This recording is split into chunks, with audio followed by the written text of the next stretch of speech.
Hello दोस्तों, नमस्कार। मैं आपका मित्र साथी BL प्रजापति, मोटिवेशनल स्पीकर।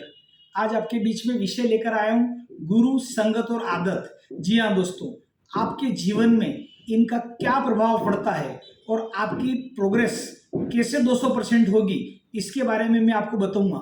आप क्या गलतियां करते हैं, आपकी कम्युनिकेशन स्किल की क्या कमियां हैं, बॉडी लैंग्वेज में आपकी क्या कमी है, आपके बातचीत करने में कौन सी आप बुराई मतलब जो है यूज कर रहे हैं जिसके कारण आपकी प्रोग्रेस नहीं हो पा रही है। गुरु बनाने से आपका क्या बेनिफिट है, क्योंकि गुरु के बारे में 5 मिनट में मैं प्रकाश डालूंगा। संगत, आपका संगत का क्या अपने जीवन में असर पड़ता है, विषय इसमें बहुत कुछ मैंने नया शामिल किया है। किन किन आपकी जो हैबिट्स हैं, क्रोध की, काम की, आपकी जो मतलब जीवन शैली, किस प्रकार आप मतलब जो है डे बाय डे अपना समय नष्ट कर रहे हैं और उसके क्या परिणाम के कारण आपकी प्रोग्रेस नहीं हो पा रही, इस वीडियो में बहुत कुछ आपको जानकारी बताऊंगा। विशेषकर से इस वीडियो में यंगस्टर्स की ग्रोथ के बहुत एक से एक अचूक फार्मूले आपको बताऊंगा, जिससे आपकी 200% इसके अंदर ग्रोथ होगी। और इस वीडियो को दोस्तों अच्छा लगे तो आगे शेयर करिए। जी हाँ, तो शुरू करते हैं। सबसे पहले गुरु। तो दोस्तों, गुरु आप बने जीवन में। गुरु से मेरा तात्पर्य है, आपका जो गुरु है, जहां आप काम धंधा करते हैं, उनके प्रति आदर सत्कार आप पूरा दीजिए, सम्मान दीजिए और उनसे सीखिए। जब तक जीना है तब तक सीखना है, ऐसी कहावत है। तो अपने गुरु के प्रति प्यार, स्नेह, दुलार और सम्मान की दृष्टि रखिए, तो आप जीवन में आगे बढ़ जाएंगे। कई जीवन के झटके आप जो खाने वाले हैं वो अपने गुरु के कारण बच जाएंगे। क्योंकि दोस्तों, गुरु वो थे जो आपको मतलब हित में होगा वो देगा, जो आपके अहित में होगा वो आपको कतई नहीं देगा। तो इसलिए गुरु होना चाहिए। शार्ट टर्म हम समझते हैं कि रामकृष्ण परमहंस, आपने नाम सुना अच्छा सा, उनके एक शिष्य थे। कौन थे? स्वामी विवेकानंद। स्वामी विवेकानंद का नाम था बचपन का नरेंद्र जी। तो उनका नाम नरेंद्र जी से फिर बाद में स्वामी विवेकानंद रखा। उनके गुरु थे रामकृष्ण परमहंस। तो रामकृष्ण परमहंस के संपर्क में आने के स्वामी विवेकानंद का इतिहास आज हम सब दूर देश विदेशों में हमें पढ़ाया जाता है कि स्वामी विवेकानंद की कितनी शैली प्रभावित हुई और वो देश और दुनिया को उन्होंने बदल दिया दौरे करके, यात्रा करके अपनी। तो ये होता है गुरु। और स्वामी विवेकानंद का बचपन का नाम नरेंद्र था, तो वो एक बार ध्यान में बैठे थे। तो मेरे गुरुदेव संत श्री आशाराम जी बापू जी ने एक बार बताया कि जब बच्चे छोटे छोटे थे तो शुरू से नरेंद्र जी का ध्यान में बड़ी रुचि थी। तो एक बार सब बच्चे एक किसी वृक्ष के नीचे जाके ध्यान लगा रहे थे। बोले कौन कितनी देर ध्यान करते, चलो बैठते हैं। तो स्वामी विवेकानंद जी की उस समय कम उम्र थी बच्चों की, जो भी चौथी पांचवी छठी में पढ़ने वाले बच्चे रहते हैं 8-10 साल की, तो वो बैठे और बैठते पालथी मार के बैठे और ध्यान में करे। तो उनका एक जहरीला सांप उनके पास आके गुजरा। तो लोगों ने बोला नरेन नरेन, सांप सांप सांप, लेकिन वो विचलित नहीं हुए ध्यान से। कौन? स्वामी विवेकानंद जी, जिनका बचपन का नाम नरेंद्र था। तो सांप, जहरीला सांप भी उनका कहीं कुछ भी नहीं बिगाड़ पाया दोस्तों। ये होता है ध्यान की क्रिया। तब अंदाज लगाओ कि कहते हैं कि पहले पूत का पांव, लोग बोलते हैं कहावत है गाँव में आज भी कि पूत का पांव पालने में नजर आ जाए। मतलब स्वामी विवेकानंद बचपन से ही उनका जो ध्यान था, जहरीला सांप जब वो पालती मार के बैठे ध्यान में, वो निकल गया और बच्चे चिल्लाते रहे, वो ध्यान से विचलित नहीं हुए। लोगों ने बाद में बताया कि वो आप ध्यान में बैठे थे और सांप आपके चारों तरफ परिक्रमा कर गया, आपके गोदी में बैठा और इधर उधर घूम गया, लेकिन आपके कुछ भी नहीं हुआ। बोले मुझे तो पता ही नहीं। ऐसे ही गौतम बुद्ध का है दोस्तों। जब बुद्ध ध्यान में थे तो ऊपर से चट्टान गिरी, तो उनका थोड़ी सी खरोच आई थी, तो वो बोल रहे थे कि मेरे ध्यान में कहीं कमी होगी, शायद, नहीं तो ये भी नहीं लगती। वो मतलब जो चट्टान गिरी और 2 टुकड़े हो गए उनके सिर पे गिरने से पहले ही, अलग अलग। तो ये होती है ध्यान की महिमा। तो गुरुदेव आसाराम जी बापू जी ने भी यही बताया कि ध्यान की महिमा से आदमी ऐसे ऐसे कार्य कर सकता है दोस्तों, कि ध्यान वो पूंजी है जो आप चाहो तो उड़ने की कला कर सकते हैं। आप यहाँ डुबकी लगाओ और हजारों मील दूर जा सकते हो, आप जाके आ सकते हो सूक्ष्म रूप से। पवन पुत्र हनुमान जी के पास ये सिद्धियां थी। वो भी अपने गुरु मतलब जो है राम के शरण में हमेशा रहे। हनुमान जी, राम काज बिन कहाँ विश्राम। जैसे हनुमान जी को हम जगह जगह मंदिर बनाते हैं, उन्होंने अपना मतलब जो है गुरु भगवान श्री राम के चरणों में जीवन न्योछावर किया। तो आज हनुमान जी से हम सीख सकते हैं। गुरु राम के अलावा आप देखिए, राम जी भी मतलब जो है विश्वामित्र जी के संपर्क में रहे, उनके कुल गुरु वशिष्ठ जी के संपर्क में रहे। तो भगवान श्री राम भी रहे। कृष्ण भगवान संदीपनी आश्रम में रहे उज्जैन में, उनके गुरु संदीपनी जी थे और वहाँ सीखी। तो ये करना पड़ेगा, सबसे पहले तो गुरु बनाना पड़ेगा आपको, तो जीवन में आपकी प्रोग्रेस ही प्रोग्रेस है। और भगवान श्री कृष्ण ने, लोग बोलते हैं कर्म नहीं करते हैं, मेरा बच्चा एक्टिव नहीं है, मेरा बच्चा तो लोफरों की संगत में आ गया। अरे भैया, भगवान श्री कृष्ण ने जन्म लेके वो कर्म का सिद्धांत पे जोर दिया। देखो, भगवान श्री कृष्ण का जन्म हुआ तो उल्लास के साथ हुआ, बच्चों के साथ अगर वो खेले तो सारे क्रिकेट वगैरह बाल वगैरह भगवान ने उस समय भी खेले बच्चों के साथ। वो गेंद उनकी यमुना नदी में गिर जाती है, वहाँ कालियाल नाग का उन्होंने मोक्ष कर दिया, उसको मारा, उसके ऊपर नृत्य किया भगवान श्री कृष्ण ने। फिर उसके अलावा गायें चराई, उन्होंने दही के लिए वो माखन चोरी करी, और सबका दही की हंडिया वगैरह फोड़ फोड़ के सबको खिलाते थे। उनकी लीला देखो, यानी कि बाल लीला बच्चों के अंदर होना चाहिए। अब हम कहते हैं हमारे बच्चे साहब एक्टिव नहीं, एक्टिव क्यों नहीं है? क्योंकि उनको न तो आपने साइकिल चलाना सिखाई, ना आपने उनको स्विमिंग चलाई, स्विमिंग मतलब तैरना वगैरह उनको सिखाया, ना आपने उनको कभी किसी रेस में भाग लेने दिया बच्चों को, न कभी बच्चों के साथ खेलने दिया, कबड्डी खो खो वगैरह। अरे भाई, भगवान श्री कृष्ण ने ये सारे गेम और सारी एक्टिविटी करी है, भगवान श्री राम ने करी है सारी एक्टिविटी, हमारे संत महापुरुष ये चीज बताते। तो अगर आप एक्टिविटी करोगे तो निश्चित रूप से मतलब आपका बच्चा बड़ा चंचल रहेगा। तो क्या बात कह रहा था मैं आपको कि छोटे से में बच्चों में संस्कार मालूम पड़ जाते, क्या पूत के पांव पलने में नजर आ जाते हैं। तो ये क्या चीज है, पूत के पांव पलने में? जैसे छोटा बच्चा रहता है, अगर उसने 1 नंबर 2 नंबर कर दी, समझ गए मेरी बात को, टॉयलेट वगैरह जो भी है, और वो बिल्कुल ऐसे ही भैंस जैसा सोया हुआ है, कोई असर नहीं उसके ऊपर, तो आप समझना कि बच्चा कोई ज्यादा आपका अच्छा नहीं बन पाएगा। थोड़ी सी अगर मान लिया जाए सूसू की धार लग गई और जोर से चिल्लाता, हाथ पांव मारने लगता, समझना कि कौन होनार बेटा है आपका, होनार बेटी है आपकी। ठीक है, तो ऐसी कहावत गांव में आज भी कहते हैं कि पूत का पांव पलना में नजर आ जाए। तो दोस्तों, ये मैंने बताया भगवान श्री कृष्ण ने सारी एक्टिविटी करी। और जहाँ दुष्ट थे, जैसे मान लिया जाए इंद्र ने मतलब जो है अपने को तेज दिखाया और पानी और आंधी और बारिश की शुरू करी, तो भगवान ने गोवर्धन पर्व उठा के उनकी सब रक्षा करी। गायों के ऊपर विपत्ति आई तो भगवान ने उनके लिए निमित्त बने। कालिया नाग है तो उसका मोक्ष किया। मामा गलत रास्ते चला कंस, तो उसका सरेंडर करवाया, मेच्योरिटी करवाई, टाइम के पहले ही उसको विदा कर दिया, मामा ने वो गलत रास्ते गया। तो मेरा कहने का ये अर्थ है कि जहाँ गलत हो वहाँ भगवान बोले, और भगवान ने सारी एक्टिविटी बचपन से ही करी। कहते हैं 5 दिन 6 दिन 7 दिन के थे और कम पीरियड में पूतना का उन्होंने मतलब जो है उद्धार कर दिया, वो पूतना उनको मारने के लिए आई थी। तो ऐसा एक्टिविटी भगवान ने शुरू से, भगवान ने कर्म का सिद्धांत पे जोर दिया। भगवान श्री कृष्ण ने अर्जुन की घोड़ा गाड़ी चलाई, अर्जुन में कम ज्ञान था तो ज्ञान दिया, गीता सार उसके माध्यम से आप और हमको बता दिया कि गीता सार हम ये रोज पढ़ते हैं तो हमारी कितनी प्रोग्रेस होती है। तो ये दोस्तों, ये मैंने आपको बताया है। तो आप सोचिए कि भगवान ने कर्म का सिद्धांत आगे किया, तो गुरु सबका होना चाहिए। अब मैं आपको बताता हूँ आदत, है ना, इसके अंदर अपन आगे बढ़ते हैं। गुरु, संगत और आदत। तो आइए अब संगत। तो संग आप करें, अच्छे का संग करें, जैसा संग रहेगा वैसा आपके ऊपर रंग चढ़ेगा, ये पक्की बात है। तो संग सोच समझ के करिएगा। अगर आपका मान लो गलत संग है तो आप गलत दिशा में जाएंगे, आपका जीवन तबाह हो जाएगा। आप देखिए, कोई दारू पीने वाले या नशे करने वाले हैं, उसके आप मंडली में सम्मिलित हो जाइए, आपका जीवन बिल्कुल जो है समाप्त हो जाएगा, बिगाड़ देंगे आपका जीवन। और आप किसी ऊर्जावान व्यक्तित्व के संपर्क में रहिए जहाँ एक्टिविटी हो, तो जैसे मतलब जो है संगत, गुरु और संगत। संगत का मतलब जैसे साइकिल के लिए यात्रा निकलती, खाटू श्याम साइकिल हर जिले से जाते हैं, या सांवरिया सेठ के लिए जाते हैं। आप एक बार साइकिल से आप यात्रा करिए, जो भी उनकी 10 दिन 12 दिन की है, चमत्कार हो जाएगा आपको, चमत्कार दोस्तों। आप साइकिल से यात्रा करेंगे, आपकी बॉडी खुल जाएगी, आपका रोम रोम खुल जाएगा, आपकी पर्सनैलिटी बढ़ जाएगी। और कम उम्र में बच्चे अगर जाए तो जाना चाहिए, तो आप साइकिल से यात्रा करो, शिरडी जाओ, जहाँ भी आपको साइकिल की जो यात्रा निकलती है, इन ग्रुप में सम्मिलित हो। आपके लायंस क्लब की जो एक्टिविटी है वहां करो, गरीबों की वृद्धा आश्रम, मतलब संघ ऐसा रखो कि सेवा का भी हमने को कार्य मिले दोस्तों। तो ये मैंने आपको थोड़ा सा बताया है कि आपका मतलब संग अच्छे लोगों का करना है। उसके बाद दोस्तों मैं आगे बताता हूँ, गुरु संगत हो गई, संगत अच्छे लोगों की रहोगे, आप बड़े बिजनेसमैन के संपर्क में रहोगे, बड़े रोल मॉडल के संपर्क में रहोगे, तो आपकी खूब प्रोग्रेस होगी। इसलिए संग ध्यान से करिए। मैं बार बार कितने वीडियो में निवेदन कर चुका हूँ।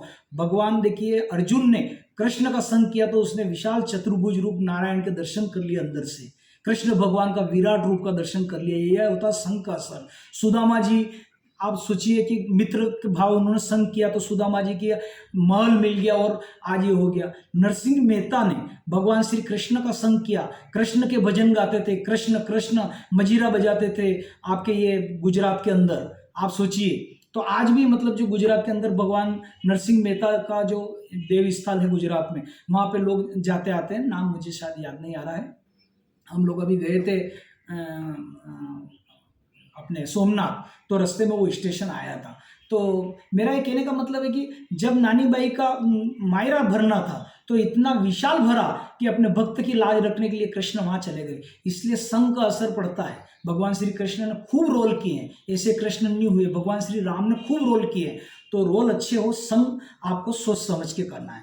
गुरु संगत हो गए। अब आदत, आदतें क्या होती है कि आपका जितनी अच्छी आदतें होगी उतना ही आपका भविष्य रहता है। कई लोगों की ऐसी बुरी आदतें हैं कि उनके कारण वो बात बात में चिढ़ते हैं, बात बात में मतलब जो है उनका एटीट्यूड ठीक नहीं है, देखने का है घमंड है। कहीं कोई किसी कार्यक्रम में जाएंगे तो इस टाइप की मुद्रा ऐसे करके, बिल्कुल ऐसे करके तिरछी आंखें रखते हैं, तो ये घमंड की मुद्रा है एकदम। कहीं सोशल एक्टिविटी में एकदम रिजर्व खड़े रहते हैं। तो मेरा कहने का मतलब ये है कि आप सहज खड़े रहो, सबसे मिलिए जुलिए, रिश्तेदारी से बात करिए। अगर आपके घर पे कोई पत्रिका देने के लिए आ रहा है तो उनकी ऐसी आदत है कि मोबाइल खोल लिया और बात कर रहे, चाय बन रही थी, आप उससे पूछिए कि आपकी बेटी की शादी हो, हमारे लायक कोई सेवा हो तो बताइए। कार्ड तो सब बढ़ गए, आप चाय लेंगे कि कॉफ़ी लेंगे, भोजन आपके करना है क्या, आपके वहाँ सब कुशल तो है ना, शादी की पूरी तैयारी हो गया। 10 मिनट आप उनके बातों में लगाइए, कुछ बातें करिए। 10 मिनट वो बोल रहा है कि वहाँ पत्रिका दी, वहाँ पत्रिका दी करके मोबाइल पे बात करने लगे, मोबाइल आया तो, और मोबाइल खोल के दूसरे व्हाट्सएप वगैरह फेसबुक देख रहे हैं।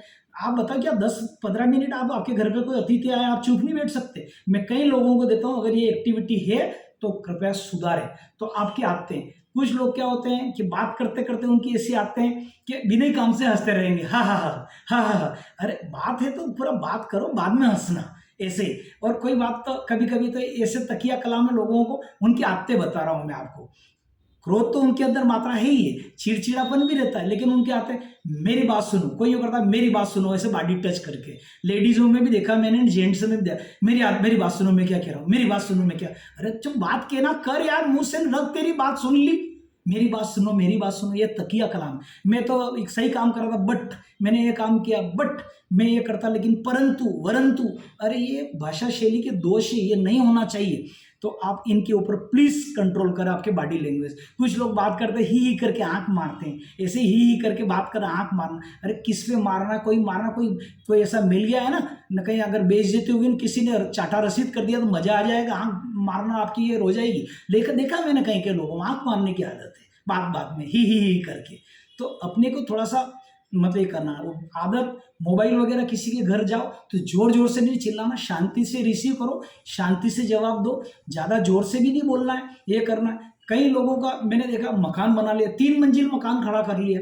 अभी मैं एक सोशल एक्टिविटी में गया था तो वहाँ देखा मैंने, मकान तो 2 मंजिल बना लिया, 3 मंजिल बना लिया, घर में बल्ब ही नहीं, लेट बात में बल्ब नहीं। तो मैंने उनसे पूछा संबंधित को, मैंने कहा यार कोई गिर जाए कर जाए, किसी का पाँव स्लिप हो जाए, कितने फ्रैक्चर के केस हो रहे हैं। और वैसे भी बहुत समझदार लोग क्या करते हैं, छोटा बल्ब लगाते हैं बाथरूम लेट में, ताकि क्या बिल कम आए। मेरे पिताश्री छोटा बल्ब नहीं है, बाथरूम में बड़ा बल्ब चाहिए, क्योंकि नहाए धोए वहाँ तो दिखे, आपके वृद्ध है ना घर में, उनको भी दिखे कि उनका पाँव नहीं फिसल जाए। 80% केस लेट बात के हो रहे हैं फ्रैक्चर के, डॉक्टरों से आंकड़ा निकाल लो आप कि जो फ्रैक्चर होते हैं कहाँ के गिर जाते हैं। उनकी चप्पल है तो चप्पलें भी बहुत सारे तो ऐसे कंजूस है औलादे कि मतलब उनकी चप्पलें घिस गई तो वही यूज़ करें, तो धड़ाक से मेहमान आए उनकी वो गिर जाते हैं बेचारे, लाख रुपए डॉक्टर को देते हैं, उनके माता पिता गिर जाते हैं, वो इलाज करते हैं, जबकि 50 रुपये की चप्पल फेंक देना चाहिए, 50 रुपये का बल्ब वो लगा देना चाहिए, ज़्यादा पावर वाला, नो वोल्टेज वगैरह जो भी हो वॉट। तो आप कम से कम ऐसा रखो लेट बाद आपके साफ हो और गंदे नहीं हो, ताकि कोई स्लिप नहीं हो,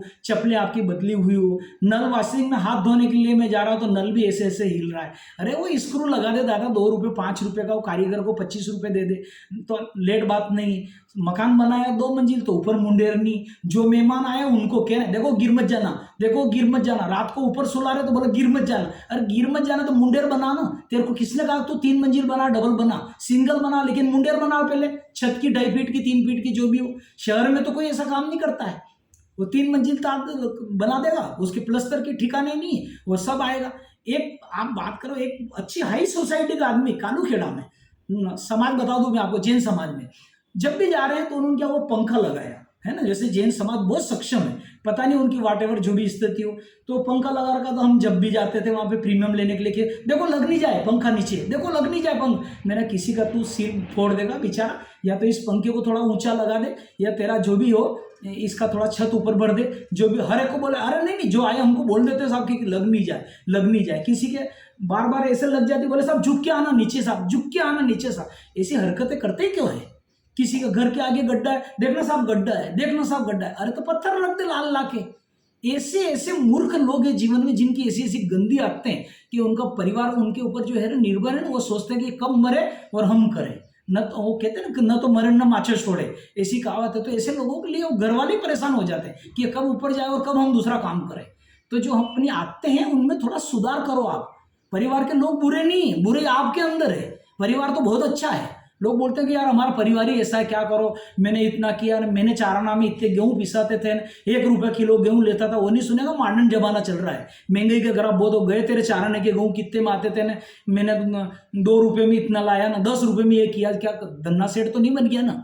आज के जमाने के हिसाब से चल, अभी जो दूध का बिल आ रहा 3,500 रुपये महीने का, इलेक्ट्रिक का बिल आ रहा 1,500 का। वो पुरानी बातें कोई नहीं सुनेगा। जो आज के बच्चे हैं इनकी सुनो, मॉडर्न ढंग से चलो। जहां गलत खर्चा हो रहा है बोलो, जो जरूरी है उनको सपोर्ट करो, जिनका बिजनेस कम है उनको बिजनेस बढ़ाओ। तो मैंने दोस्तों ये आपको बताया है कि जो है आते हैं वो अपने को सुधार करना, लेट बात वगैरह जाले वगैरह नहीं होना चाहिए, घर में साफ सफाई होना चाहिए, एक्टिविटी अपनी अच्छी होना चाहिए, क्योंकि ये हमको भगवान ने सिखाया है। उठने का समय है तो थोड़ा जल्दी होना चाहिए, क्योंकि अगर आप 5 साढ़े 5 पे उठ जाओगे तो दूसरे काम आपके आसानी से होंगे। जहाँ फ़ोन करना है रिश्तेदारी में, आप फ़ोन करके मतलब कर लीजिए। तो इस टाइप से अगर आप देखोगे तो एक मतलब बहुत ही आपके लिए उज्जवल भविष्य होगा। तो मैंने आपको ये बोला है, बोलने में ज़्यादा फेंकू प्रवृत्ति की नहीं हो, सत्य बोले, सोच के बोले, हित कर बोले, मधुर बोले, और अपने व्यवहार से किसी को दुखी न करें। अगर आपके व्यवहार से अगर लोग दुखी हो रहे हैं तो वो डेफिनेटली उनका भी जो ऊर्जा है वापस वो दुखी रूपी वो आपके पास रिटर्न आएगी, है ना। तो हम किसी को व्यवहार से दुखी करेंगे तो वो दुख हमारे पास लौट के आएगा, पक्की बात, आज नहीं तो कल आएगा। तो हम व्यवहार से भी किसी को दुख न करें, हमारा अधिकार की चीजें वही ले, अनावश्यक चीजें हम न हड़पे किसी की, न किसी की धन संपत्ति पे हमारी नजर रहना चाहिए। हमारी प्रोग्रेस खूब हो, हम आगे बढ़े। तो ऐसे बहुत सारी वीडियो दोस्तों आप देखें और हमारी सोच बड़ी रखें। मेरे मतलब जो बड़ी सोच का बड़ा जादू मैंने ये बताया, बातचीत का तरीका आपको बताया, अनावश्यक शरीर के अंगों को न हिलाए। बहुत सारे लोग घर में बैठे रहते हैं, टीवी के वो रिमोट बार बार बदलते रहते हैं उसमें। अरे भैया न घर में देखते ऐसे फंसर के बैठे। मैं आज के यंगस्टर्स को देखता हूँ 20 साल 25 साल ऐसे, जैसे शक्कर की बॉडी दड़ गई हो ऐसे बैठते हैं, पाँव फंसार के बैठे हैं, गर्दन यूं करके देखे, कंधे यूं है। अरे बैठो, सही ढंग से बैठो, आपके बैठने का तरीका क्या है। फिर बोले साहब मग छोरा का तो संबंध ही नहीं रहा, मग छोरा कोई लड़की हुई तो देख जो थार छोरा सही कर ले पहला, अन्य बैठवा उठवा तरीको सही समझी दे पहला। मैंने 2-3 परिवार में तो बोला कि बच्चों को जिम में भेजो, आप इसको जिम में भेजो, सुबह में उसके इसको बोलो कि दौड़ में भाग ले, आपका बच्चा एक्टिविटी ले, स्कूल की गेम से एक्टिविटी में भाग रहे। क्योंकि बच्चे अगर एक्टिविटी में भाग नहीं ले, उनको बैठने का तरीका ऐसा है ना, आप बोले छोरी नहीं देखो, छोरी को यूं ही पकड़े देगा हाथ में, वो भी 10 डिमांड करेगी आके। तो मैं ऐसे का आगे का रेफरेंस बढ़ाता ही नहीं हूँ, ऐसे मेरे को बोलते लोग के।